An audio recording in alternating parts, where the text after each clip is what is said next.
Hey, welcome back. I'm on the very top of, I think, Summit Mountain, looking out over Missoula, Montana.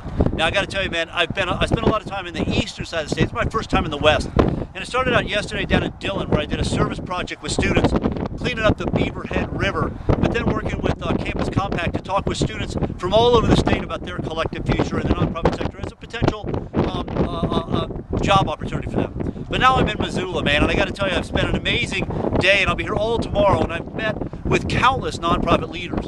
Now, you all know me from my blog that I'm one of the lucky nonprofit leaders because of a lot of luck, but a lot of the leadership structure at the DC Central Kitchen, and frankly, the fact we make our money, has allowed me to really elevate my head above the typical work of a nonprofit leader, which is kind of why I'm up here, man. You come up here and you really get a bigger sense of the city, and sometimes when you get that view, it's hard to go back down thinking the same thoughts you did on the way up. And that's what I was doing with the nonprofits here in Montana, because recently a bunch of business leaders got together to talk about how they could attract more business to Missoula.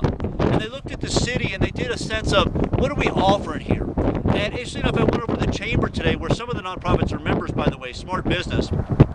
And I knocked on the door and I asked them, and I was trying to probe and lead them to see if they talk about the nonprofit sector. What they talked about was the beautiful environment. What they talked about was the university.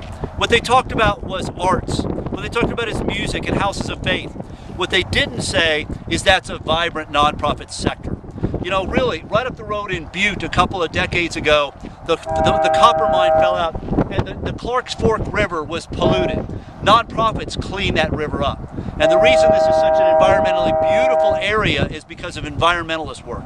Again, that university is a nonprofit. All those arts groups, all the thing that the business community thought was an attraction for business was the nonprofit sector. And that's what I was hoping, that today, in effect, I could help nonprofits in this state, in this city, take an elevated look, to look above their day-to-day work and see the amazing power they bring to this city and this state. Their amazing leader, Brian McGee at the Montana Nonprofit Association, who's going to be stepping aside very soon. He deserves a lot of props for the work he did, helping the nonprofits understand that the work in Helena is a powerful thing. There's an election in 1 year, and the legislature is going to convene again in 2.